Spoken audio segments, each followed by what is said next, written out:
ಧನವಂತರಾದ ಮಾಧವರಾವ್ ತನ್ನ ಹೆಂಡತಿ ಶ್ಯಾಮಲಾಳ ಜೊತೆ ಸೇರಿ ಇರುತ್ತಾ ಬೆಡ್ ಮೇಲೆ ಹಾಕಿದ ತನ್ನ ಅವಳಿ ಮಕ್ಕಳ ಜೊತೆ ಆಡ್ಕೋತಾ ಇರ್ತಾನೆ. ಆ ಮಕ್ಕಳು ನಗ್ತಾ ಇರ್ತಾರೆ. ಆ ನಗುವನ್ನು ನೋಡಿ ಮಾಧವರಾವ್ ಬಹಳ ಸಂತೋಷ ಪಡ್ತಾ ಇರ್ತಾನೆ. ಆಗಲೇ ಶ್ಯಾಮಲಾ ಅವನ ಹತ್ರಕ್ಕೆ ಬರ್ತಾಳೆ. ಹೀಗೆ ಅವಳಿ ಮಕ್ಕಳ ಜೊತೆಗೆ ಆಟ ಆಡ್ತಾ ಇರ್ತೀರಾ? ಆಫೀಸ್ಗೆ ಹೋಗಿ ಕೆಲಸ ಮಾಡೋದೇನಾದ್ರೂ ಇದೆಯಾ? ನನ್ನ ಸಂತೋಷ, ನನ್ನ ಸಂಭ್ರಮ ಈ ಮಕ್ಕಳೇ. ನಾನು ಆಫೀಸ್ಗೆ ಹೋಗಿ ಏನ್ ಮಾಡ್ತೀನಿ ಹೇಳಿ? ಸರಿ ಹೋಯ್ತು, ಈ ಸಂತೋಷ ಸಂಭ್ರಮ 25 ವರ್ಷ ನಮ್ ಜೊತೆಗೆ ಇರುತ್ತೆ. 25 ವರ್ಷ ಇರೋದಂದ್ರೇನು? ಆಮೇಲೆ ಎಲ್ಲಿಗೆ ಹೋಗುತ್ತೆ? ಅತ್ತೆಯವ್ರ ಮನೆಗೆ ಹೋಗ್ತವೆ. ಹಾಗೆ ಆಗೋದಕ್ಕೆ ಬಿಡಲ್ಲ ಶ್ಯಾಮಲಾ. ನಾನು ಪ್ರಾಣದಿಂದಿರುವವರೆಗೂ ನನ್ನ ಕಣ್ಣ ಮುಂದೆನೆ, ನನ್ನ ಹತ್ರನೇ ಸಂತೋಷ ಸಂಭ್ರಮ ಎರಡು ಇರಲೇಬೇಕು. ಇರುತ್ತೆ ಹೊರತು ಅಲ್ಲಿ ಆಫೀಸಲ್ಲಿ ಕೆಲಸ ಸರಿಯಾಗಿ ನಡೆದೇ ಇದ್ರೆ ನಷ್ಟ ಬರುತ್ತೆ. ನಾವು ನಾಲ್ವರಲ್ಲಿ ನಗು ಪಾಲಾಗ್ತೀವಿ. ಅವಾಗವಾಗ ಆಫೀಸ್ಗೆ ಹೋಗಿ ಬನ್ನಿ. ಮಕ್ಕಳನ್ನ ನೋಡ್ಕೊಳ್ಳುವ ಆಯಾ ರಮಣಮ್ಮ ಬಂದ್ಲಾ? ಈಗ್ಲೇ ಬಂದ್ರು ರೀ. ಮಕ್ಕಳಿಗೆ ಡಬ್ಬ ಹಾಲು ರೆಡಿ ಮಾಡ್ತಾ ಇದ್ದಾಳೆ. ಸರಿ ಶ್ಯಾಮಲಾ, ಮಕ್ಕಳು ಜಾಗ್ರತೆ, ನಾನು ಆಫೀಸ್ಗೆ ಹೋಗಿ ಬರ್ತೀನಿ ಎಂದು ಮಾಧವರಾವ್ ಮನೆಯಿಂದ ಕಾರಿನಲ್ಲಿ ಹೊರಟು ಹೋಗುತ್ತಾನೆ. ಹಾಲಿನ ಡಬ್ಬ ಹಿಡಿದುಕೊಂಡು ರಮಣಮ್ಮ ಮಕ್ಕಳ ಹತ್ರಕ್ಕೆ ಬರ್ತಾಳೆ. ರಮಣಮ್ಮ, ನೀನು ಮಕ್ಕಳಿಗೆ ಹಾಲು ಕುಡಿಸ್ತಾ ಇರು, ನಾನು ಹೋಗಿ ಅಡ್ಗೆ ಮಾಡ್ತೀನಿ. ಹಾಗೆ ಅಮ್ಮ ಎಂದು ಹೇಳುತ್ತಲೇ ಶ್ಯಾಮಲಾ ಅಲ್ಲಿಂದ ಹೊರಟು ಹೋಗುತ್ತಾಳೆ. ರಮಣಮ್ಮ ಒಂದು ಮಗುವಿಗೆ ಹಾಲು ಕುಡಿಸುತ್ತಾಳೆ. ಆ ಮಗು ಹಾಲು ಕುಡಿದು ಸಂತೋಷದಿಂದ ನಿದ್ರಿಸುತ್ತದೆ. ಅದೇ ಸಮಯಕ್ಕಾಗಿ ನೋಡುತ್ತಾ ಇರುವ ರಮಣಮ್ಮ ಮಲಗಿಕೊಂಡಿರುವ ಮಗುವನ್ನು ಎತ್ತಿಕೊಂಡು ಆ ಮನೆಯಿಂದ ಹೊರಗೆ ಬಂದು ಭಯದಿಂದಲೂ ಸುತ್ತಲೂ ನೋಡುತ್ತಾ ಮುಂದಕ್ಕೆ ಹೋಗ್ತಾ ಇರ್ತಾಳೆ. ನನ್ನನ್ನು ಕ್ಷಮಿಸು ತಾಯಿ, ನಾನ್ ಮಾಡ್ತಾ ಇರೋದು ತಪ್ಪೆ, ಆದ್ರೆ ತಪ್ಪಲ್ಲ ಎಂದು ದುಃಖದಿಂದ ಒಂದು ಮರದ ಹತ್ರಕ್ಕೆ ಹೋಗಿ ನಿಂತ್ಕೋತಾಳೆ. ಸ್ವಲ್ಪ ಸಮಯದ ನಂತರ ರಾಜಯ್ಯ ಸಾವಿತ್ರಿ ದಂಪತಿಗಳು ಬಂದು ರಮಣಮ್ಮನಿಗೆ ದುಡ್ಡು ಕೊಟ್ಟು ಆಕೆ ಹತ್ರ ಮಲಗಿಕೊಂಡಿರುವ ಮಗುವನ್ನು ತೆಗೆದುಕೊಳ್ಳುತ್ತಾರೆ. ಇನ್ನು ಮೇಲಿಂದ ಆ ಶ್ಯಾಮಲಾ ನಿನ್ನನ್ನ ಗೊಡ್ಡಿ ಅಂತ ಅಳಿಸೋದಿಲ್ಲ ಸಾವಿತ್ರಿ. ರಮಣಮ್ಮ, ನೀನು ಕೂಡ ಇಲ್ಲೆಲ್ಲೂ ಇರ್ಬೇಡ, ಎಲ್ಲಿಗಾದ್ರೂ ದೂರವಾಗಿ ಹೊರಟು ಹೋಗು ಎಂದು ಅಲ್ಲಿಂದ ಅವರು ಹೋಗುತ್ತಾ ಇರುತ್ತಾರೆ. ಹಾಗೆ 25 ವರ್ಷ ಕಳೆಯುತ್ತದೆ. ಅತ್ತೆ ಶಾರದಾ ಡೈನಿಂಗ್ ಟೇಬಲ್ ಹತ್ರ ಕೂತ್ಕೊಂಡು, ದೊಡ್ಡ ಸೊಸೆ ಅಮೃತ ಎಲ್ಲಿದ್ದಾಳೋ? ಕಿಚನ್ ನಲ್ಲಿ 2 ಜಡೆ ಹಾಕಿಕೊಂಡ ಹಳ್ಳಿ ಸೊಸೆ ಅಮೃತ, ಅತ್ತೆಯವರೇ, ನಾನು ಅಡ್ಗೆ ಮನೆಯಲ್ಲಿದ್ದೀನಿ, ಏನ್ ಬೇಕೋ ಹೇಳಿ. ತಾಮ್ರತ್ ತಮಗೆ ತುಂಬಾ ಬಿಸಿ ಬಿಸಿ ಟೀ ತಗೊಂಬ ಅಂತ ಹೇಳ್ತೀರಾ ಎಂದು ಅಮೃತ ಅನ್ನುತ್ತಲೇ ಶಾರದಾ ಆಯಿಷ್ಟದಿಂದಲೇ ಮುಖ ಬಿಟ್ಟು ತನ್ನಲ್ಲಿ ತಾನು, ಈ ಹಳ್ಳಿಯ ದೊಡ್ಡ ಸೊಸೆನ ಕರೆದ್ರು ಮಾತಾಡ್ಸಿದ್ರು ತಾಮ್ರದ ಚೊಂಬು ಅಂತಾಳೆ, ಬಿಸಿ ಬಿಸಿ ಟೀ ಅಂತಾಳೆ. ಈ ಸೊಸೆಗೆ ಇವೆರಡು ಬಿಟ್ಟು ಇನ್ನೊಂದು ಮಾತಂತ ಇಲ್ಲ. ಹೇಳಿದ ಕೆಲಸ ಮಾತ್ರ ಹೇಳಿದ ಹಾಗೆ ಮಾಡ್ತಾಳೆ ಅಷ್ಟೇ ಎಂದು ಅಂದುಕೊಳ್ಳುತ್ತಾ ಇರುವ ಕಿಚನ್ ನಲ್ಲಿರುವ ಅಮೃತ ಗಟ್ಟಿಯಾಗಿ, ಅತ್ತೆ ಬಿಸಿ ಬಿಸಿ ಚಾಯ್ ತಗೊಂಬರ್ಲಾ ಎಂದು ಮತ್ತೆ ಕೇಳುತ್ತಾಳೆ. ನಿನ್ನ ತಾಮ್ರ ಚೊಂಬು ಬೇಡ, ಫಿಟ್ಟಿಂಗು ಬೇಡ, ನೀನೀಗ ನೇರವಾಗಿ ನನ್ನ ಡೈನಿಂಗ್ ಟೇಬಲ್ ಹತ್ರ ಬಾ ಸೊಸೆ. ಈಗಲೇ ಬರ್ತಾ ಇದ್ದೀನಿ ಅತ್ತೆ ಎಂದು ಅಮೃತ ಕಿಚನ್ ಒಳಗಿಂದ ಡೈನಿಂಗ್ ಟೇಬಲ್ ಹತ್ರ ಕೂತ್ಕೊಂಡ ತನ್ನ ಅತ್ತೆ ಶಾರದಾಳ ಹತ್ರಕ್ಕೆ ಬರ್ತಾಳೆ. ಈಗ ಹೇಳಿ ಅತ್ತೆ, ಯಾಕೆ ನನ್ನ ಕರೆದ್ರಿ? ಬಿಸಿ ಬಿಸಿ ಚಾಯ್ನ ತಾಮ್ರ ಚೊಂಬಲ್ಲದೆ ಮನೇಲಿರುವ ಸ್ಟೀಲ್ ಚೊಂಬಲಿ ಸುರಿದು ತಂದ್ಕೊಡ್ಲಾ ಮತ್ತೆ? ಓ ಹಳ್ಳಿಯ ದೊಡ್ಡ ಸೊಸೆ, ನಿನ್ಗೆ ಕೈ ಮುಗಿತೇನೆ. ನಿನ್ನ ಟೀ ಗಲಾಟೆ ಪಕ್ಕದಲ್ಲಿಡು. ನಾನ್ ಹೇಳುವ ತನಕ ನೀನು ಮಾತ್ರ ಬಾಯ್ ಬಿಡಬೇಡ. ಮಾತಾಡಿದ್ರು ಬಾಯಿ ತೆಗೆದ್ರು ಹಾವಿನ ಚರ್ಮದಿಂದ ಹೊಲ್ದು ಬಿಡ್ತೀನಿ ಎಂದು ಹೇಳುತ್ತಲೇ ಅಮೃತ ಬಾಯಿ ಮೇಲೆ ಕೈ ಹಾಕಿಕೊಳ್ಳುತ್ತಾಳೆ. ಈಗ ಸಿಟಿ ಸೊಸೆ ಅನಾಮಿಕಳನ್ನ ಕರಿಬೇಕು. ಅನಾಮಿಕಾ, ಓ ಸಿಟಿ ಸೊಸೆ ಎಂದು ಕರೆಯುತ್ತಲೇ ಮಾಡರ್ನ್ ಲುಕ್ ನಂದಿರುವ ಸಿಟಿ ಸೊಸೆ ಅನಾಮಿಕಾ ಡ್ರೆಸ್ಸಿಂಗ್ ಟೇಬಲ್ ಮುಂದೆ ಕೂತ್ಕೊಂಡು ಮೇಕಪ್ ಹಾಕೋತಾ ಇರ್ತಾಳೆ. ಏನತ್ತೆ, ನನ್ ಕೈ ಖಾಲಿಯಾಗಿಲ್ಲ, ನಾನು ಮೇಕಪ್ ಹಾಕೋತಾ ಇದ್ದೀನಿ, ಈಗ ನಾನ್ ಬರಲ್ಲ ಅತ್ತೆ. ನನ್ ಮಗ ರಮೇಶು ಹೇಳಿದ ಮಾತು ಮರ್ತೋದ್ಯ ಸೊಸೆ ಎಂದು ಶಾರದಾ ಅನ್ನುತ್ತಲೇ, ಓಹೋ ಅದೊಂದಿದೆ ಅಲ್ವಾ, ನಾನು ರಾಮ್ನ ಲವ್ ಮಾಡಿ ತಪ್ಪು ಮಾಡ್ದೆ ಎಂದು ಅಂದುಕೊಂಡು ಮೇಲೆ ಮಾತ್ರ ಶಾರದಾಳಿಗೆ ಕೇಳುವ ಹಾಗೆ ಈಗಂತಾಳೆ, ಬರ್ತಾ ಇದ್ದೀನಿ ಅತ್ತೆ, ಮೇಕಪ್ ಇಲ್ಲದೆ ಬಾ ಸೊಸೆ ಎಂದು ಹೇಳುತ್ತಲೇ ಹಾಗೆ ಅತ್ತೆ ಎಂದು ಅನಾಮಿಕಾ ತಕ್ಷಣ ವಾಶ್ರೂಮ್ ಒಳಗೆ ಹೋಗುತ್ತಾಳೆ. ಶಾರದಾ ಹಳ್ಳಿಯ ಸೊಸೆ ಅಮೃತಳ ಜೊತೆ ಮಾತನಾಡುತ್ತಾ ಇರುವಾಗ ಸಿಟಿ ಸೊಸೆ ಅನಾಮಿಕಾ ಅವರ ಹತ್ರಕ್ಕೆ ಬರ್ತಾಳೆ. ಅಮೃತ ಅನಾಮಿಕಾ ಇಬ್ಬರು ಒಂದೇ ತರ ಇರ್ತಾರೆ. ಅವಳಿಗಳು ಅಮೃತ ಅನಾಮಿಕಾ ಇಬ್ಬರು ಒಬ್ರನ್ನೊಬ್ರು ನೋಡ್ಕೋತಾ ಇರ್ತಾರೆ. ನೋಡ್ಕೊಂಡಿದ್ದು ಸಾಕು ಸೊಸೆ ಅಂದ್ರೆ ಇಬ್ರು ಅಲ್ಲಿ ಕೂತ್ಕೊಳ್ಳಿ ಎಂದು ಹೇಳುತ್ತಲೇ ಸಿಟಿ ಸೊಸೆ ಅನಾಮಿಕಾ ಕೂತ್ಕೋತಾಳೆ. ಆದ್ರೆ ಹಳ್ಳಿ ಸೊಸೆ ಅನಾಮಿಕಾ ಮಾತ್ರ ಹಾಗೆ ನಿಂತ ಇರ್ತಾಳೆ. ಓ ಅಮ್ಮ ಅತ್ತೆ, ನಾನು ತಮ್ಮ ಮುಂದೆ ಕೂತ್ಕೋಬೇಡ ಅಂತ ನಮ್ಮಮ್ಮ ಹೇಳಿದ್ದಾಳೆ, ಅದಕ್ಕೆ ನಾನು ಕೂತ್ಕೊಳ್ಳಲ್ಲ ಅತ್ತೆ, ನಿಂತ್ಕೊಂಡೇ ಇರ್ತೀನಿ. ನಿಜಕ್ಕೂ ವಿಷಯವೇನು ಹೇಳಿ? ಇಬ್ರು ನಿಜ ಹೇಳ್ರೆ, ನೀವಿಬ್ರು ಅಕ್ಕ ತಂಗಿಯರೇ ಅಲ್ವಾ? ಬೇಕು ಅಂತ ಒಬ್ರು ಹಳ್ಳಿಲಿ ಬೆಳೆದಿದ್ದೀರಾ, ಇನ್ನೊಬ್ರು ಸಿಟಿಲನ್ನೇ ಬೆಳೆದಿದ್ದೀರಾ, ಅಷ್ಟೇನಾ? ನಾನ್ಸೆನ್ಸ್ ಅತ್ತೆ, ನಾನು ಅಮೃತ ಅಕ್ಕ ತಂಗಿ ಅಂತ ನೀವ್ ಅನ್ಕೊಂಡ್ರೆ ಸರಿ ಹೋಗಲ್ಲ. ಒಂದೇ ಹೋಲಿಕೆಯಲ್ಲಿ ಇದ್ದಿದ್ದಕ್ಕೆ ಮಾತ್ರ ಅಕ್ಕ ತಂಗಿಯರಾಗಿ ಹೋಗ್ತೀವಾ? ನಾನೇನು ನನ್ನ ಅಂತಸ್ತೇನೋ? ಹೌದೌದು ಅನಾಮಿಕಾ, ನೀನು ದುಡ್ಡಿರುವ ಮಾಧವರಾವ್ ಮಗಳು ಅಲ್ವಾ? ನಾನು ಹಳ್ಳಿನಲ್ಲಿರುವ ರಾಜಯ್ಯನ ಮಗಳು ಅತ್ತೆ. ನಿನ್ನ ನಡವಳಿಕೆ ನೋಡಿದ್ರೆ ಗೊತ್ತಾಗುತ್ತೆ ಬಿಡು. ನೀನು ಮತ್ತೆ ಬಾಯ್ ಬಿಟ್ಟು ಅದನ್ನ ಹೇಳೋ ಅಗತ್ಯವಿಲ್ಲ. ನಿನ್ನ 2 ಜಡೆ ಹಳ್ಳಿತನ ಎಲ್ಲ ತುಂಬಾನೇ ಇದೆ. ಅತ್ತೆಯವ್ರೆ, ಹೇಗೂ ಕರೆದಿದ್ದೀರಲ್ಲ, ನಾನು ನಿಮ್ಮನ್ನ ಬಹಳ ಪ್ರಶ್ನೆಗಳು ಕೇಳ್ಬೇಕು ಅಂದ್ಕೊಂಡಿದ್ದೀನಿ, ಕೇಳ್ಬೋದಾ? ಏನೋ ಬಹಳ ಪ್ರಶ್ನೆ ಕೇಳ್ತೀಯಾ? ಏನೋ ಬಹಳ ಪ್ರಶ್ನೆಗಳು. ಅತ್ತೆ, ನಿಮ್ಮ ಕ್ವಿಜ್ ನೀವ್ ಆಡ್ಕೊಳ್ಳಿ, ನಾನು ಹೋಗಿ ಮೇಕಪ್ ಹಾಕೋಬೇಕು. ನೀನು ಕೂಡ ಇರು ತಂಗಿ. ತಂಗಿ ಅಲ್ಲ, ಅನಾಮಿಕಾ ಅಂತ ಕರಿ ಅಂತ ಎಷ್ಟು ಸಲ ಹೇಳ್ಬೇಕು? ಸರಿ ಸರಿ ಅನಾಮಿಕಾ, ಕೋಪ ಮಾಡ್ಕೋಬೇಡ, ನೀನು ಕೂಡ ಇರು. ಅತ್ತೆ, ನಾನು ಅನಾಮಿಕಾ ಇಬ್ಬರು ಈ ಮನೆಗೆ ಸೊಸೆಯಾಗಿ ಬಂದಿದ್ದೀವಿ. ಎಲ್ಲ ಕೆಲಸ ನನ್ನ ಹತ್ರ ಮಾಡಿಸ್ತೀರಾ, ಹೊರಗಡೆ ಮಾತ್ರ ಅನಾಮಿಕಳ ಜೊತೆ ಸೇರಿ ಹೋಗ್ತೀರಾ. ಏನಾದ್ರೂ ಫಂಕ್ಷನ್ ನಡೆದಾಗೆ ಕೂಡ ಅನಾಮಿಕಳನ್ನೇ ಕರ್ಕೊಂಡು ಹೋಗ್ತೀರಾ, ನನ್ನನ್ ಮಾತ್ರ ಯಾಕೆ ಕರ್ಕೊಂಡು ಹೋಗಲ್ಲ? ಯಾಕೆ ಅಂದ್ರೆ ನೀನು ಪದ್ಧತಿ ತಿಳಿಯದ ಹಳ್ಳಿಯ ಮೊದ್ದು ಆದ್ರಿಂದ, ಅನಾಮಿಕಾ ಲೋಕಜ್ಞಾನ ತಿಳಿದ ಹುಡುಗಿ ಆದ್ರಿಂದ, ಮೇಲಾಗಿ ಓದ್ಕೊಂಡ ಹುಡುಗಿ, ದುಡ್ಡಿರುವ ಹುಡುಗಿ. ನಾಳೆ ನನ್ಗೇನಾದ್ರೂ ಆದ್ರೆ ದುಡ್ಡಿನ ಅಗತ್ಯ ಬೀಳುತ್ತೆ, ಆಗ ಯಾರು ಕೊಡ್ತಾರೆ? ಅನಾಮಿಕಾ ಕೊಡ್ತಾಳೆ. ಪದ್ಧತಿ ಅಂದ್ರೆ ಎಗ್ಗಿಲ್ಲದ ನಿಮ್ ಮುಂದೆ ಕೂತ್ಕೊಳ್ಳೋದ? ನಿಮ್ಗೆ 15 ದಿನ ಜ್ವರ ಬಂದಾಗ ನಿಮ್ಗೆ ಎಷ್ಟೋ ಉಪಚಾರ ಮಾಡದೆ ಕನಿಷ್ಠ ನಿಮ್ಮನ್ನ ನೋಡೋದಕ್ಕೆ ಕೂಡ ಬರ್ದೇ ಇರೋದ? ನೀವು ಚೆನ್ನಾಗಿದ್ದಾಗ ನಿಮ್ ಜೊತೆ ಕಾರಲ್ಲಿ ತಿರುಗಿ, ನಿಮಗೆ ಚೆನ್ನಾಗಿಲ್ಲದಿದ್ದಾಗ ಬಿಟ್ಟು ಬಿಡೋದ? ಕಾರು ಬಂಗ್ಲೆ ಇರೋದಾ ಅತ್ತೆ ಎಂದು ಅಮೃತ ಕೇಳುತ್ತಲೇ ಶಾರದಾ ಮೌನವಾಗಿರುತ್ತಾಳೆ. ಅವರ ಹತ್ರಕ್ಕೆ ಪ್ರಸಾದ್ ಬರ್ತಾನೆ. ಹೇಳು ಶಾರದಾ, ದೊಡ್ಡ ಸೊಸೆ ಕೇಳ್ತಾ ಇದ್ದಾಳಲ್ಲ, ಅಷ್ಟು ಮಾತ್ರ ಕೆಲ್ಸ ಸೇವೆ ಅನಾಮಿಕಾ ನಂಗೆ ಮಾಡ್ತಾಳೆ. ಏನ್ ಅನಾಮಿಕಾ?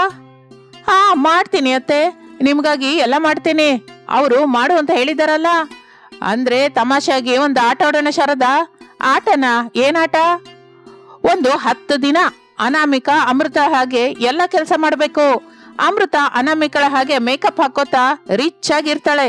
ಏನಂತೀಯ ಶಾರದಾ? ಇದಕ್ಕೆ ನೀನು ಒಪ್ಕೊಂಡ ಹಾಗೆ ಅಲ್ವಾ? ಹೌದು ರೀ, ಒಪ್ಕೋತೀನಿ. ಅಮೃತ ಸೊಸೆ, ನೀನ್ ಹೋಗಿ ಮೇಕಪ್ ಹಾಕೋತಾಯಿ, ಹೋಗು. ನನಗೆ ಮೇಕಪ್ ಬೇಡ ಮಾವರೇ, ನಾನು ಹೀಗೆ ಇರ್ತೀನಿ. ಆದ್ರೆ ಅನಾಮಿಕಾ ತಂಗಿ ಹಾಗೆ ಮಂಚದ ಮೇಲೆ ಕುತ್ಕೊಂಡಿರ್ತೀನಿ. ಇನ್ನು ಮೇಲಿಂದ ಎಲ್ಲ ಕೆಲಸ ಅನಾಮಿಕನೇ ಮಾಡ್ತಾಳಲ್ಲ ಎಂದು ಹೇಳಿ ಅಮೃತ ಅಲ್ಲಿಂದ ಹೊರಟು ಹೋಗುತ್ತಾಳೆ.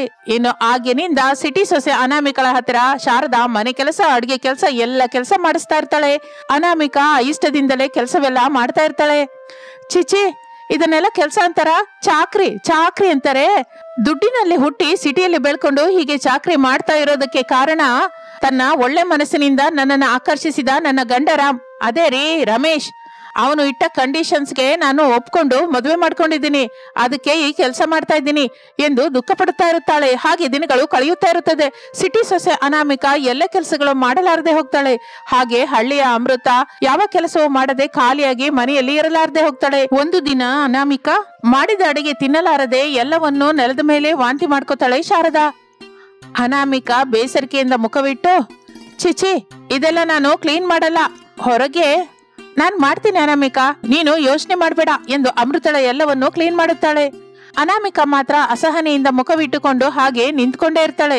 ಆಗ ಹೊರತು ಶಾರದಳಿಗೆ ಅರ್ಥವಾಗುವುದಿಲ್ಲ ತಾನು ಮಾಡ್ತಾ ಇರುವ ತಪ್ಪೇನು ಎಂದು. ಇನ್ನು ಅನಾಮಿಕಾ ತನ್ನ ರೂಮಿನೊಳಗೆ ಹೋಗ್ತಾಳೆ. ಅಮೃತ ಕ್ಲೀನ್ ಮಾಡಿ ಹೊರಗೆ ಹೊರಟು ಹೋಗುತ್ತಾಳೆ. ಹೇಳು ಶಾರದಾ, ಇಬ್ರು ಸೊಸೆಯಂದ್ರು ಒಳ್ಳೆಯರೇ ಎಂದು ಹೊರಟು ಹೋಗುತ್ತಾಳೆ. ಹೀಗೆ ದಿನಗಳು ಕಳೆಯುತ್ತಾ ಇರುತ್ತದೆ. ಒಂದು ದಿನ ಇಬ್ಬರು ಸೊಸೆಯಂದಿರು, ಅತ್ತೆ, ನಿಜ ಹೇಳ್ತಾ ಇದ್ದೀನಿ, ಅಮೃತ ಅಕ್ಕ ನೀನು ಬಹಳ ಗ್ರೇಟು. ನೀನು ಕೆಲಸವನ್ನೆಲ್ಲ ಎಷ್ಟು ತೊಂದರೆ ಇಲ್ಲದೆ ಆರಾಮಾಗಿ ಮಾಡ್ತಾ ಇದೆಯೋ ಈಗ ನಾನು ಅರ್ಥವಾಗ್ತಾ ಇದೆ. ನಾನು ನಿನ್ನನ್ನ ಮನಸಾರೆ ಅಕ್ಕನಾಗಿ ಭಾವಿಸ್ತಾ ಇದ್ದೀನಿ ಎಂದು ಹೇಳುತ್ತಾ ಇರುವಾಗ ಪ್ರಸಾದ್ ಮಾಧವರಾವ್ನ ರಾಜನನ್ನು ಕರೆದುಕೊಂಡು ಮನೆಗೆ ಬರ್ತಾನೆ. ಆಗ ಶಾರದಾ ಅವ್ರಿಗೆ ಕೈ ಮುಗಿಯುತ್ತಾಳೆ. ಅಮೃತ, ಅನಾಮಿಕಾ ನಿಜವಾಗಿಯೂ ನಿನ್ಗೆ ತಂಗಿ ಆಗ್ತಾಳೆ. ನೀವಿಬ್ಬರು ಅವಳಿ ಜವಳಿಗಳು ಎಂದು ನಡೆದಿದ್ದೆಲ್ಲವನ್ನು ವಿವರಿಸುತ್ತಾನೆ ಮಾಧವರಾವ್. ಅನಾಮಿಕಾ ಅಮೃತ ಇಬ್ಬರು ಸಂತೋಷದಿಂದ ಒಬ್ಬರನ್ನೊಬ್ಬರು ಅಪ್ಪಿಕೊಳ್ಳುತ್ತಾರೆ. ನನ್ನನ್ನು ಕ್ಷಮಿಸು ದೊಡ್ಡ ಸೊಸೆ, ದುಡ್ಡಿಲ್ಲದ ಕಾರಣದಿಂದ ನಿನ್ನನ್ನು ಸರಿಯಾಗಿ ಅರ್ಥ ಮಾಡಿಕೊಳ್ಳಲಾರದೆ ಹೋದೆ. ಆದ್ರೆ ನೀನು ಉತ್ತಮ ಸೊಸೆ. ನಾನು ಎಷ್ಟು ಕೆಲಸ ಹೇಳಿದ್ರು ನೀನು ಕೋಪ ಮಾಡ್ಕೋತಾ ಇರ್ಲಿಲ್ಲ. ನಾನೆಷ್ಟು ಬೈದ್ರು ಪದೇ ಪದೇ ಅತ್ತೆ ನೀವೇನಾದ್ರೂ ತಿಂತೀರಾ, ಅತ್ತೆ ಟೀ ಕುಡಿತೀರಾ, ಅತ್ತೆ ಏನ್ ಟಿಫಿನ್ ಮಾಡು ಅಂತೀರಾ ಅಂತ ಕೇಳ್ತಾನೆ ಇರ್ತೀಯ. ಇನ್ನು ಮೇಲಿಂದ ನಾವಿಬ್ಬರು ಎಲ್ಲ ಕೆಲ್ಸನೂ ಶೇರ್ ಮಾಡ್ಕೊಂಡು ಮಾಡ್ತೀವಿ ಅತ್ತೆ ಎಂದು ಹೇಳಿ ಆ ದಿನದಿಂದ ಇಬ್ಬರು ಸೊಸೆಯಂದರು ಎಲ್ಲ ಕೆಲಸಗಳನ್ನು ಮಾಡ್ಕೋತಾ ಇರ್ತಾರೆ. ಕಲಿತು ಬೆರೆತು ಅಕ್ಕ ತಂಗಿಯರ ಹಾಗೆ ಇರ್ತಾರೆ. ಅಕ್ಕ ತಂಗಿಯರ ಹಾಗೆ ಅಂತ ಇರೋದಂದ್ರೇನು, ಅವರಿಬ್ಬರು ನಿಜವಾದ ಅಕ್ಕ ತಂಗಿಯರೇ. ಸಂತೋಷದಿಂದ ಅತ್ತೆಯವರ ಮನೆಯಲ್ಲಿ ಜೀವಿಸುತ್ತಾ ಇರ್ತಾರೆ. ಇದು ಇಂದಿನ ಕತೆ. ಮತ್ತೊಂದು ಆಸಕ್ತಿಕರವಾದ ಕತೆ ಜೊತೆ ಮತ್ತೆ ಸೇರೋಣ. ಅಲ್ಲಿಯವರೆಗೂ ವಿರಾಮ. ನಮಸ್ತೆ. ದುಡ್ಡಿಲ್ಲದೆ ಮಧ್ಯದಲ್ಲೇ ನಿಂತ ತನ್ನ ಮನೆಯನ್ನು ರಮೇಶ್ ಯೋಚನೆಯಿಂದ ನೋಡುತ್ತಾ, ಮತ್ತೊಂದು ವರ್ಷ ಕಳೆದ್ರೂ ಪರವಾಗಿಲ್ಲ ಅಂದ್ಕೊಂಡು ಯಾರನ್ನು ನಂಬದೆ ಮನೆಗೆ ಬೇಕಾದ ದುಡ್ಡನ್ನ ಪೂರ್ತಿಯಾಗಿ ಸಂಪಾದಿಸಿದ ನಂತರನೇ ನಾನು ಮನೆ ಕಟ್ಟೋದಕ್ಕೆ ಶುರು ಮಾಡಿದ್ರೆ ಚೆನ್ನಾಗಿರ್ತಾ ಇತ್ತು. ಆ ಮೋಹನ್ ಅವನು ಕೊಡ್ತೀನಿ ಅಂತ ಹೇಳಿ ಕಡೆಗೆ ಹ್ಯಾಂಡ್ ಕೊಟ್ಟು ಎಲ್ಲಿಗೋ ಓಡೋದ. ಸುಮಾರಾಗಿ 6 ತಿಂಗಳಾಗ್ತಾ ಇದೆ. ಈಗ ಈ ಮನೆನ ಹೇಗೆ ಪೂರ್ತಿ ಮಾಡಬೇಕೋ ನನಗೆ ಅರ್ಥವಾಗ್ತಾ ಇಲ್ಲ ಎಂದು ದುಃಖ ಪಡುತ್ತಾ ಇರುವಾಗ ಅಲ್ಲಿಗೆ ಬಿಲ್ಡರ್ ದಿವಾಕರ್ ಬರ್ತಾನೆ. ಏನಯ್ಯ ರಮೇಶು, ಮನೆ ನೋಡ್ತಾ ಹಾಗೆ ದುಃಖ ಪಟ್ರೆ ಮನೆ ನಿರ್ಮಾಣ ಪೂರ್ತಿ ಆಗುತ್ತಾ ಹೇಳು? ಇಲ್ಲ ಅಂತ ಗೊತ್ತು ದಿವಾಕರ್, ಆದ್ರೆ ದುಃಖ ಪಡೋದು ಬಿಟ್ಟು ಏನು ಮಾಡಲಾರ್ದೆ ಹೋಗ್ತಾ ಇದ್ದೀನಿ. ನನಗೆ ಗೊತ್ತಾ, ಮೋಹನ್ ಅನ್ನುವ ಫೈನಾನ್ಸ್ ಫ್ರೆಂಡು ದುಡ್ಡು ಕೊಡ್ತೀನಿ ಅಂತ ಹೇಳಿದ್ದ. ಅದಕ್ಕೆ ನಾನು ಕೂಡಿಟ್ಟ ದುಡ್ಡಿನಿಂದ ಕೆಲಸ ಶುರು ಮಾಡಿದೆ. ತೀರಾ ದುಡ್ಡಿನ ಅಗತ್ಯ ಬರುವ ಹೊತ್ತಿಗೆ ಮೋಹನ್ನಿಂದ ಬರಬೇಕಾದ ಫೈನಾನ್ಸ್ ದುಡ್ಡು ಬರಲಿಲ್ಲ. ಇಲ್ಲಿ ನೋಡು, ಮನೆ ನಿರ್ಮಾಣ ಮಧ್ಯದಲ್ಲೇ ನಿಂತೋಯ್ತು.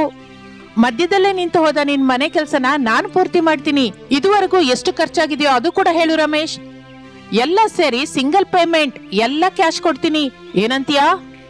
ಇಲ್ಲ ದಿವಾಕರ್, ಎಂತಹ ಪರಿಸ್ಥಿತಿಯಲ್ಲೂ ನಾನು ಈ ಮನೆನ ಮಾರಲ್ಲ. ಯಾವತ್ತಿಗೂ ಈ ಮನೆನ ಪೂರ್ತಿಯಾಗಿ ಕಟ್ಕೋತೀನಿ. ಆ ನಂಬಿಕೆ ನನಗಿದೆ. ನನ್ನನ್ನು ಬಿಟ್ಬಿಡು. ಹೋಗಿ ನಿನ್ ಮುಖನ ಕನ್ನಡಿಲಿ ನೋಡ್ಕೊ ರಮೇಶು. ನೀನು ಮನೆನ ಪೂರ್ತಿಯಾಗಿ ಕಟ್ಟಬೇಕು ಅಂದ್ರೆ 25 ಲಕ್ಷ ಬೇಕು. ಅಷ್ಟು ದೊಡ್ಡ ಮೊತ್ತದಲ್ಲಿ ನೀನು ಯಾವಾಗ ಸಂಪಾದಿಸ್ತೀಯಾ? ಅಯ್ಯ ದಿವಾಕರ್ ಅವರೇ, ತಾವು ನನ್ನ ಬಗ್ಗೆ, ನನ್ನ ಮನೆ ಬಗ್ಗೆ ಆಲೋಚಿಸೋದನ್ನ ಬಿಟ್ಟು ತಾವು ಮಾಡುವ ವ್ಯಾಪಾರದ ಬಗ್ಗೆ ದೃಷ್ಟಿ ಇಡಿ. ತುಂಬಾ ಸಂಪಾದಿಸ್ಕೊಳ್ಳಿ. ನನ್ನನ್ನ ಬಿಟ್ಬಿಡಿ. ಈಗ ನಾನು ಮಾಡ್ತಾ ಇರೋ ಕೆಲಸ ಅದೇ ರಮೇಶು. ನನ್ನ ಹತ್ರ ವರ್ಕೌಟ್ ಆಗಲ್ಲ ಅಂತ ಗೊತ್ತಾಗಿದೆಯಲ್ಲ ದಿವಾಕರ್ ಅವರೇ. ಇನ್ನು ನನ್ನನ್ನು ಬಿಟ್ಟು ಇಲ್ಲಿಂದ ಹೊರಟೋಗಿ. ಮತ್ತೆ ಯಾರಾದ್ರೂ ಇದ್ರೆ ಅವರನ್ನ ನೋಡ್ಕೊಳ್ಳಿ. ತಪ್ಪದೆ ರಮೇಶು, ಯಾವತ್ತಾದ್ರೂ ನೀನು ಉದ್ದೇಶ ಬದಲಾದ್ರೆ ಮಾತ್ರ ಮೊದಲು ನನ್ನನ್ನೇ ಭೇಟಿ ಆಗ್ಬೇಕು. ನನ್ನನ್ನಿಲ್ಲ ಅಂತ ಬೇರೆ ಕಡೆ ಹೋಗೋದಕ್ಕಿಲ್ಲ ಮತ್ತೆ. ಹಾಗೆ ದಿವಾಕರ್ ಬಾಬು ಎಂದು ಹೇಳುತ್ತಲೇ ಬಿಲ್ಡರ್ ದಿವಾಕರ್ ಅಲ್ಲಿಂದ ಹೊರಟು ಹೋಗುತ್ತಾನೆ. ಇದೆಲ್ಲ ಸ್ವಲ್ಪ ದೂರದಲ್ಲಿ ಒಂದು ಮರದ ಹಿಂದೆ ನಿಂತುಕೊಂಡ ಅನಾಮಿಕಾ ನೋಡುತ್ತಾಳೆ. ಅವರ ಮಾತುಗಳನ್ನೆಲ್ಲ ಕೇಳುತ್ತಾಳೆ. ದುಡ್ಡಿದೆ ಅನ್ನುವ ಪೊಗರಿನಿಂದ ಆ ದಿವಾಕರ್ ನನ್ನ ಗಂಡನ ಹತ್ರ ನಿನ್ ಮುಖನ ಕನ್ನಡಿಯಲ್ಲಿ ನೋಡ್ಕೊಂತ ಹೇಳ್ತಾನಾ? ಹೇಗಾದ್ರೂ ಸರಿ, ನಾನು ನನ್ನ ಗಂಡಂಗೆ ಸಹಾಯ ಮಾಡಬೇಕು. ಅವನು ಕಟ್ಟಬೇಕು ಅಂದ್ಕೊಂಡ ಮನೆಯನ್ನ ಪೂರ್ತಿ ಮಾಡಬೇಕು. ಆದ್ರೂ ಅವರು ಈ ಹೊಸ ಮನೆನ ನಮಗಾಗಿ ಅಲ್ವೇ ಕಟ್ಟಬೇಕು ಅಂತ ಅಂದ್ಕೊಂಡಿರೋದು. ಅತ್ತೆ ಮಾವನ ಹತ್ರ ಒಂದು ಸಲ ಮಾತಾಡ್ಬೇಕು ಎಂದು ಆ ಮರದ ಹತ್ತಿರದಿಂದ ಹೊರಟು ಮನೆಯ ಕಡೆ ದುಃಖದಿಂದ ಕಣ್ಣೀರು ಹಾಕಿಕೊಳ್ಳುತ್ತಾ ಇರುವ ಗಂಡ ರಮೇಶನ ಹತ್ರಕ್ಕೆ ಬರ್ತಾಳೆ. ಅನಾಮಿಕಳನ್ನು ನೋಡಿ ರಮೇಶ್ ತನಗೆ ಬರುತ್ತಾ ಇರುವ ಕಣ್ಣೀರನ್ನು ಒರೆಸ್ಕೋತಾನೆ. ನಾನು ನೋಡಿದ್ದೀನಿ ರೀ, ನಾನು ಅಳ್ತಾ ಇಲ್ಲ ಅನಾಮಿಕಾ. ಕಣ್ಣಲ್ಲಿ ಏನೋ ನವೆ, ಅದಕ್ಕೆ ಹೀಗೆ ಈ ನೀರ್ ಬರ್ತಾ ಇದೆ. ಈಗ ನೀವು ಅಳ್ತಾ ಇದ್ದೀರಾ ಅಂತ ನಾನೇವಾಗ ಅಂದೇರಿ ಹೇಳಿ? ನೀವಾಗಿ ನೀವೇ ನಾನು ಅಳ್ತಾ ಇಲ್ಲ ಅನಾಮಿಕಾ ಅಂತ ಹೇಳ್ತಾ ಇದ್ದೀರಾ ಅಂದ್ರೆ, ನಾನು ಬರುವ ಮೊದಲು ನೀವಿಲ್ಲಿ ಕೂತ್ಕೊಂಡು ಅಳ್ತಾ ಇದ್ದೀರಾ? ಇಲ್ಲ ಇಲ್ಲ, ಆದ್ರೂ ನಾನೇನೇ ಕಳ್ತೀನಿ ಅನಾಮಿಕಾ? ಇದ್ದುದ್ರಲ್ಲಿ ಪ್ರೇಮದಿಂದ ನೋಡ್ಕೊಳ್ಳುವ ಅಪ್ಪ ಅಮ್ಮ ಇದ್ದಾರೆ, ಜೊತೆಯಾಗಿ ಧೈರ್ಯ ಕೊಡುವ ನೀನಿದ್ದೀಯಾ. ಎಷ್ಟು ಕಷ್ಟವಾದರೂ ತಮ್ಮ ತುಂಟತನದಿಂದ ನಗುವಿನಿಂದ ಮರೆತು ಹೋಗುವ ಹಾಗೆ ಮಾಡುವ ಮಕ್ಕಳು ಹರೀಶ್ ಭವ್ಯ ಇದ್ದಾರೆ. ಇನ್ನು ನನಗೇನಕ್ಕೆ ಅಳು ಬರುತ್ತೆ? ಸರಿ ಬಿಡಿ, ನೀವು ಅಳ್ಳಿಲ್ಲ ಅಂತ ನಾನು ನಂಬ್ತೀನಿ. ಇನ್ನು ಮನೆಗೆ ಬನ್ನಿ. ನಾನು ಇಲ್ಲಿಗೆ ಬಂದ ವಿಷಯ ಅಪ್ಪನ ಹತ್ರ ಹೇಳ್ಬೇಡ ಅನಾಮಿಕಾ. ನಾನೇನಕ್ಕೆ ಹೇಳ್ತೀನಿ ರೀ ಹೇಳಿ? ಮಾವಯ್ಯ ಇನ್ನೂ ದುಃಖ ಪಡ್ತಾರೆ ಎಂದು ಹೇಳಿ ರಮೇಶ್ನನ್ನು ಕರೆದುಕೊಂಡು ಅಲ್ಲಿಂದ ಹೊರಡುತ್ತಾಳೆ. ಆ ದಿನ ರಾತ್ರಿ ಚಳಿ ವಿಪರೀತವಾಗಿ ಇದ್ದುದರಿಂದ ಅತ್ತೆ ಶಾರದಾ, ಸೊಸೆ ಅನಾಮಿಕಾ ಬೆಡ್ಶೀಟ್ ಹೊತ್ಕೊಂಡು ಚಳಿಯ ಬೆಂಕಿ ಮುಂದೆ ಕುತ್ಕೋತಾರೆ. ಮನೆಯಲ್ಲಿರುವ ಮಂಚದಲ್ಲಿ ಪ್ರಸಾದ್, ರಮೇಶ್ ಮಕ್ಕಳು ಮಲಗಿರ್ತಾರೆ. ಏನಾಯ್ತು ಸೊಸೆ? ಮಗ ಏನಕ್ಕೆ ಸರಿಯಾಗಿ ಅನ್ನ ತಿಂದಿಲ್ಲ? ಮಾವಯ್ಯ ಅವರು ಮಲ್ಕೊಂಡಿದ್ದಾರಲ್ಲ ಅತ್ತೆ. ಮಲ್ಕೊಂಡಿದ್ದಾರೆ ಸೊಸೆ. ಈ ದಿನ ಕೆಲಸ ಇಲ್ದಿದ್ದಕ್ಕೆ ಅವರು ಕಟ್ತಾ ಇರೋ ಹೊಸ ಮನೆಗೆ ಹೋಗಿದ್ರು ಅತ್ತೆ. ಅಲ್ಲಿ ಬಿಲ್ಡರ್ ದಿವಾಕರ್ ಬಹಳ ವ್ಯಂಗ್ಯವಾಗಿ ಅಂದ, ಬದುಕಿರುವಷ್ಟು ಕಾಲ ನೀನು ಮನೆ ಕಟ್ಟಲ್ಲ ಅಂತ ನಿನ್ನ ಮುಖನ ಕನ್ನಡಿಲಿ ನೋಡ್ಕೊ ಅಂತ ಅಂದ ಅತ್ತೆ ಎಂದು ಅನಾಮಿಕಾ ಹೇಳುತ್ತಲೇ ಶಾರದಳಿಗೆ ಕೋಪ ಬರುತ್ತೆ. ಏನು, ಕಮಿಷನ್ ಮೇಲೆ ಬದುಕುವ ದಿವಾಕರ್ ನನ್ನ ಮಗನ ಹಿಡ್ಕೊಂಡು ಅಂತ ಮಾತನ್ನ? ನಾಳೆ ಅವನ ಆಫೀಸ್ಗೆ ಹೋಗಿ ಧೂಳು ಕೊಡುತ್ತೀನಿ. ಅವನೇನು, ಅವನ ಬದುಕೆಷ್ಟು? ನನ್ನ ಮುಂದೆ ಚಡ್ಡಿ ಹಾಕೊಂಡು ತಿರುಗ್ದವನು ನನ್ನ ಮಗನ ಹಿಡ್ಕೊಂಡು ಅಂತ ಮಾತನ್ನ ನಿಜಕ್ಕೂ ಹೇಗಂತಾನೆ? ಅಯ್ಯೋ ಅತ್ತೆ, ಆ ಕೆಲಸ ಮಾತ್ರ ಮಾಡಬೇಡಿ. ನಿಮಗೆ ಈ ವಿಷಯ ತಿಳಿಯದ ಹಾಗೆ ಇರಿ. ಆದ್ರೂ ಅತ್ತೆ, ನಾವು ಮಾಡಬೇಕಾಗಿದ್ದು ಆ ದಿವಾಕರ್ನ ಧೂಳು ಕೊಡುವುದಲ್ಲ. ಅವರು ಮನೆ ಕಟ್ಟಲಿಕ್ಕೆ ಬೇಕಾದಷ್ಟು ದುಡ್ಡನ್ನು ಸಾಧ್ಯವಾದಷ್ಟು ನಾವು ಹೊಂದಿಸ್ಬೇಕು. ದುಡ್ಡು ಹೇಗೆ ಸರಿ ಹೊಂದಿಸ್ತೀವಿ? ನಾನು ಆಗಿನಿಂದ ಅದೇ ಆಲೋಚನೆ ಮಾಡ್ತಾ ಇದ್ದೀನಿ ಅತ್ತೆ. ದಿವಾಕರ್ ಆ ಮಾತು ಅಂದಾಗ ನಾನು ಅಲ್ಲೇ ಇದ್ದೆ. ಆ ಮಾತನ್ನು ಕೇಳುತ್ತಲೇ ಚಪ್ಪಲಿಯಿಂದ ದಿವಾಕರ್ನ ಹೊಡಿಬೇಕು ಅನ್ನೋಷ್ಟು ಕೋಪ ಬಂದಿತ್ತು. ಆದ್ರೆ ಅದಲ್ವಲ್ಲ ಉತ್ತರ ಅಂತ ಆಲೋಚಿಸಿದೆ. ಯಾವ ಮನೆ ಬಗ್ಗೆ ಅವನು ವ್ಯಂಗ್ಯವಾಡಿದ್ನೋ ನಾವು ಆ ಮನೆಯನ್ನೇ ಕಟ್ಟಿ ಆ ದಿವಾಕರ್ನಿಗೆ ಗಟ್ಟಿಯಾಗಿ ಉತ್ತರ ಹೇಳಬೇಕು ಅಂತ ಅಂದ್ಕೊಂಡೆ ಅತ್ತೆ. ನಿನ್ನ ಉತ್ತರ ಚೆನ್ನಾಗೇ ಇದೆ ಸೊಸೆ. ಆದ್ರೆ ಮನೆ ಕಟ್ಟಬೇಕು ಅಂದ್ರೆ ಬಹಳ ದುಡ್ಡು ಬೇಕು. ಈಗ ನಮ್ಮ ಹತ್ರ ಅಷ್ಟು ದುಡ್ಡು ಇಲ್ವಲ್ಲ. ಮತ್ತೆ ನಾವು ದುಡ್ಡು ಸಂಪಾದಿಸ್ಬೇಕು ಅತ್ತೆ. ಹೇಗೆ ಸಂಪಾದಿಸ್ತೀಯ ಸೊಸೆ? ನೀವು ಒಪ್ಕೊಂಡ್ರೆ ನನಗ್ ಬಂದ ಎಗ್ ಪರಾಟ ಮಾಡಿ ಮಾರ್ತೀನಿ. ಎಲ್ಲಿ ಮಾರ್ತೀಯ ಸೊಸೆ? ಯಾವ್ದಾದ್ರೂ ರೋಡ್ ಪಕ್ಕ ಯಾರು ಇಡದ ಜಾಗದಲ್ಲಿ ಎಗ್ ಪರಾಟ ಮಾಡಿ ಮಾರ್ತೀನಿ ಅತ್ತೆ. ಮಾರ್ತೀನಿ ಅಂತ ಹೇಳೋದು ಚೆನ್ನಾಗೇ ಇದೆ ಸೊಸೆ, ಆದ್ರೆ ಮಾರಾಟವಾಗದು ಎಂದು ಶಾರದಾ ಮಾತು ಪೂರ್ತಿಯಾಗುವ ಮೊದಲೇ ಅನಾಮಿಕಾ ಮಧ್ಯದಲ್ಲೇ ಸೇರ್ಕೊಂಡು, ಅತ್ತೆ ಇದು ಚಳಿಗಾಲ ಅಲ್ವಾ, ರೋಡ್ ಮೇಲೆ ಹೋಗ್ತಾ ಇರುವವರು ಬಿಸಿ ಬಿಸಿಯಾಗಿ ಏನಾದ್ರೂ ತಿನ್ಬೇಕು ಅನ್ಕೋತಾರೆ. ಆಗ ಅವರಿಗೆ ನಾವು ಮಾರ್ತಾ ಇರುವ ಎಗ್ ಪರಾಟ ಕಾಣಿಸಿದ್ರೆ ಸಾಕು, ಖಚಿತವಾಗಿ ನಮ್ಮ ಹತ್ರನೇ ಬಂದು ತಿಂತಾರೆ. ಪ್ಲೇಟ್ ರೇಟು ಎಷ್ಟು ಇಡೋಣ ಅಂತ ಇದೆಯಾ ಸೊಸೆ? 50 ರೂಪಾಯಿವರೆಗೂ ಇಡೋಣ ಅಂತ ಅನ್ಕೊಂಡಿದ್ದೀನಿ ಅತ್ತೆ. ಸರಿ ಸೊಸೆ, ಅಂದ್ರೆ ಮೇನ್ ರೋಡ್ ಪಕ್ಕದಿಂದ ಒಳ್ಳೆ ಜಾಗ ನೋಡಿ ಇಡು, ಆಗ ಖಚಿತವಾಗಿ ನಾವು ದುಡ್ಡು ಸಂಪಾದಿಸಬಹುದು. ಸರಿ ಅತ್ತೆ ಎಂದು ಅತ್ತೆ ಸೊಸೆಯರಿಬ್ಬರು ಮಾತನಾಡಿಕೊಳ್ಳುತ್ತಾ ಇರುತ್ತಾರೆ. ಮಾರನೇ ದಿನ ಮೇನ್ ರೋಡ್ ಪಕ್ಕದಲ್ಲಿ ಒಂದು ಕಡೆ ಅತ್ತೆ ಸೊಸೆಯರು ಬಿಸಿ ಬಿಸಿ ಎಗ್ ಪರಾಟ ಮಾರಲಿಕ್ಕೆ ಶುರು ಮಾಡುತ್ತಾರೆ. ಚಳಿನ ತಡೆಯಲಾರದೆ ಬಿಸಿ ಬಿಸಿಯಾಗಿ ತಿನ್ಬೇಕು ಅಂದುಕೊಳ್ಳುವವರು ಅನಾಮಿಕಾ ಮಾಡುತ್ತಾ ಇರುವ ಬಿಸಿ ಬಿಸಿ ಎಗ್ ಪರಾಟದ ಹತ್ರ ನಿಲ್ಲುತ್ತಾ ಇರ್ತಾರೆ. ಬೇಕಾದ ಎಗ್ ಪರಾಟವನ್ನು ತಿಂದು ದುಡ್ಡು ಕೊಟ್ಟು ಹೋಗ್ತಾ ಇರ್ತಾರೆ. ಹಾಗೆ ದಿನಗಳು ಕಳೆಯುತ್ತಾ ಇರುತ್ತದೆ. ಅನಾಮಿಕಾ ತನ್ನ ಅತ್ತೆಯ ಸಹಾಯದಿಂದ ರಾತ್ರಿ ಹೊತ್ತಿನ ಚಳಿಯನ್ನು ತಡೆದುಕೊಂಡು ಬಿಸಿ ಬಿಸಿ ಪರಾಟ ಮಾರುತ್ತಾ 5,000 ಸಂಪಾದಿಸಿ ರಮೇಶನಿಗೆ ಆ ದುಡ್ಡು ಕೊಡ್ತಾ ಇರ್ತಾಳೆ. ಆ ದುಡ್ಡನ್ನು ರಮೇಶ್ ಮಾರನೇ ದಿನ ಬ್ಯಾಂಕ್ ಅಲ್ಲಿ ಡಿಪಾಸಿಟ್ ಮಾಡಿ ತನ್ನ ಕೆಲಸಕ್ಕೆ ತಾನು ಹೋಗುತ್ತಾ ಇರ್ತಾನೆ. ಒಂದು ದಿನ ರಾತ್ರಿ ಸಮಯ 10 ಗಂಟೆ ದಾಟಿರುತ್ತೆ. ಕಿಶೋರ್ ತನ್ನ ಹೆಂಡತಿ ಹರಿತಳನ್ನು ಕರೆದುಕೊಂಡು ಅನಾಮಿಕಳ ಅಂಗಡಿ ಹತ್ರ ಬರ್ತಾನೆ. ಅವರನ್ನು ನೋಡಿದ ಅನಾಮಿಕಾ, ನೋಡ್ತಾ ಇದ್ರೆ ಹೊಸ ದಂಪತಿಗಳ ಹಾಗಿದ್ದೀರಾ, ಎಲ್ಲಿಂದ ಎಲ್ಲಿಗೆ ಹೋಗ್ತಾ ಇದ್ದೀರಾ? ಅಮ್ಮನವರ ಮನೆಯಿಂದ ಅತ್ತೆಯವರ ಮನೆಗೆ ಹೋಗ್ತಿದ್ದೀನಿ ಅಕ್ಕ. ಒಳ್ಳೇದೇ ತಂಗಿ, ತಿನ್ನೋದಕ್ಕೆ ಎಗ್ ಪರಾಟ ಇದೆಯಾ, ಆಗೋಯ್ತಾ? ನಿಜ ಹೇಳ್ಬೇಕು ಅಂದ್ರೆ ಹಾಗೆ ಹೋಗಿದೆ, ಆದ್ರೆ ಬಾಯಿ ತುಂಬಾ ಅಕ್ಕ ಅಂತ ಕರೆದಿದ್ದಕ್ಕೆ ನನ್ನ ಮಕ್ಕಳಿಗಾಗಿ ಇಟ್ಟ ಎಗ್ ಪರಾಟನ ಕೊಡ್ತೀನಿ ಎಂದು ಅನಾಮಿಕಾ ಅವರಿಬ್ಬರಿಗೂ ಎಗ್ ಪರಾಟ ಪ್ಲೇಟ್ ಅಲ್ಲಿ ಹಾಕಿ ಕೊಡುತ್ತಾಳೆ. ಅವರಿಬ್ಬರು ತಿನ್ನುತ್ತಾರೆ, ದುಡ್ಡು ಕೊಡುತ್ತಾರೆ. ನಿಜ ಹೇಳ್ತಿದ್ದೀನಿ ಅಕ್ಕ, ನಿನ್ನ ಎಗ್ ಪರಾಟ ತುಂಬಾ ಅಂದ್ರೆ ತುಂಬಾ ಚೆನ್ನಾಗಿದೆ. ಪ್ಲೇಟ್ಗೆ 50 ರೂಪಾಯಿ ಅಂದ್ರೆ ಬಹಳ ಕಡಿಮೆನೆ. ಹೋಗುವಾಗ ಮಾರ್ನಿಂಗ್ ನಾವು ಒಂದ್ ಕಡೆ ಟಿಫಿನ್ ಮಾಡಿದ್ವಿ. ನಿಜಕ್ಕೂ ಆ ಟಿಫನ್ಸು ಏನು ಚೆನ್ನಾಗಿರ್ಲಿಲ್ಲ. ರೇಟ್ ಮಾತ್ರ 100 ರೂಪಾಯಿವರೆಗೂ ಇತ್ತಕ್ಕ. ಅಷ್ಟು ಅತ್ಯಾಸೆ ಏನೂ ಇಲ್ಲ ತಂಗಿ, 50 ರೂಪಾಯಿ ಸಾಕು. ಇಲ್ಲಿ ಮಂದಾರಪಲ್ಲಿ ಎಲ್ಲಿ ನಿಮಗೆ ಗೊತ್ತಾ? ನಮ್ಮೂರೇ ಅದು. ನಮ್ಮೂರಿನಲ್ಲಿ ಏನ್ ಕೆಲಸ ಬಿದ್ದಿದೆ? ಆ ಊರಿನಲ್ಲಿರುವ ಬ್ಯಾಂಕಿಗೆ ನಾನು ಮ್ಯಾನೇಜರ್ ಆಗಿ ಬರ್ತಾ ಇದ್ದೀನಿ. 1-2 ದಿನದಲ್ಲಿ ಬಂದು ಜಾಯಿನ್ ಆಗ್ತೀನಿ ಎಂದು ಹೇಳುತ್ತಲೇ ಅನಾಮಿಕಾ ಶಾರದಾ ಸಂತೋಷ ಪಡುತ್ತಾರೆ. ಅಂದ್ರೆ ಇನ್ನು ನಮ್ಮ ಮನೆಯ ಸಮಸ್ಯೆ ತೀರಿದ ಹಾಗೆ ಸೊಸೆ. ಮನೆ ಸಮಸ್ಯೆ ಏನು ರೀ? ಈಗ ನಮ್ಮ ಕಷ್ಟದ ಬಗ್ಗೆ ಏನಕ್ಕೆ ಹೇಳಿ? ತಮಾಷೆಯಾಗಿ ಹೋಗ್ತಾ ಇದ್ದೀರಾ? ಜಾಗೃತಿಯಾಗಿ ಹೋಗಿ. ಬ್ಯಾಂಕಿಗೆ ಬಂದ ಮೇಲೆ ನಮ್ಮವರ ಜೊತೆ ಬಂದು ಭೇಟಿ ಆಗ್ತೀವಿ, ಆಗ ನಿಮ್ಗೆ ಎಲ್ಲ ವಿಷಯವನ್ನು ವಿವರವಾಗಿ ಹೇಳ್ತೀವಿ ಎನ್ನುತ್ತಾ ಅನಾಮಿಕಾ ಹೇಳುತ್ತಲೇ ಕಿಶೋರ್ ಹರಿತಾ ಹೊರಟು ಹೋಗುತ್ತಾರೆ. ಅನಾಮಿಕಾ ಶಾರದ ಕೂಡ ಸಾಮಾನನ್ನು ಜೋಡಿಸಿಕೊಂಡು ಅಲ್ಲಿಂದ ಹೊರಟು ಮನೆಗೆ ಬರುತ್ತಾರೆ. ಆ ರಾತ್ರಿ ಮಕ್ಕಳಿಗೆ ಮನೆಯ ಹತ್ತಿರವೇ ಎಗ್ ಪರಾಟ ಮಾಡಿ ಕೊಡುತ್ತಾಳೆ ಅನಾಮಿಕಾ. ಮಕ್ಕಳು ಸಂತೋಷ ಪಡುತ್ತಾರೆ. 1-2 ದಿನದ ನಂತರ ಅನಾಮಿಕಾ ರಮೇಶರು ಬ್ಯಾಂಕ್ ಆಫೀಸರ್ ಕಿಶೋರನ್ನ ಭೇಟಿಯಾಗ್ತಾರೆ. ತಮ್ಮ ಮನೆ ಬಗ್ಗೆ ಹೇಳ್ತಾರೆ.